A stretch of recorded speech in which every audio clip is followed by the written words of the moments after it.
Dubai അൽഖൂസിൽ ഇനി വെള്ളക്കെട്ടുണ്ടാവില്ല. മഴ പെയ്താൽ ഏറ്റവും കൂടുതൽ വെള്ളക്കെട്ട് അനുഭവപ്പെടുന്ന ദുബായിലെ സ്ഥലങ്ങളിലൊന്നാണ് ഇത്. അൽഖൂസ് കേന്ദ്രീകരിച്ചുള്ള 500 മില്യൺ ദിർഹത്തിന്റെ Dubai sewerage and storm water drainage development പദ്ധതിയുടെ ആദ്യഘട്ടം പൂർത്തിയായിരിക്കുകയാണ്.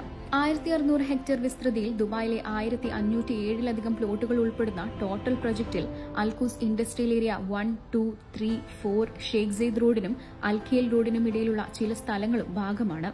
അൽഖൂസ് ക്രിയേറ്റീവ് സോണിലെ sewerage and storm water network പദ്ധതിയാണ് ഇപ്പോൾ പൂർത്തിയായത്. ആദ്യഘട്ടത്തിൽ 15 കിലോമീറ്റർ നീളത്തിലുള്ള സ്യൂവറേജ് നെറ്റ്വർക്കാണ് നിർമ്മിച്ചിട്ടുള്ളത്. ഈ പൈപ്പുകളുടെ വീതി 160 mm മുതൽ 1600 mm വരെയാണ്.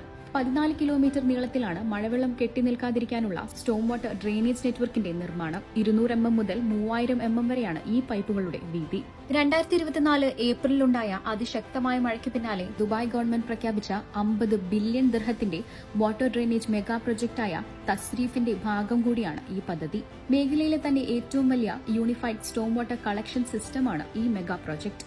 അടുത്ത 100 വർഷത്തേക്ക് ഡ്രെയിനേജ് കപ്പാസിറ്റി 700% വരെ വർദ്ധിപ്പിക്കാൻ കഴിയുന്ന തരത്തിലാണ് പ്രൊജക്ടിന്റെ ഡിസൈൻ. രാജ്യം നേരിടുന്ന പ്രതിസന്ധികൾക്ക് ഉടനടി പരിഹാരങ്ങൾ കണ്ടുപിടിച്ച് നടപ്പാക്കുന്നതിൽ ഈ നഗരം എന്നും മുൻപന്തിയിൽ തന്നെയാണ്. എല്ലാ പ്രതിസന്ധികളും ഇനിയും കരുത്തോടെ നേരിടുമെന്ന ഉറപ്പിന്റെ ഭാഗമാണ് നഗരത്തിൽ വിജയകരമായി പൂർത്തിയാക്കുന്ന ഇത്തരം പദ്ധതികൾ.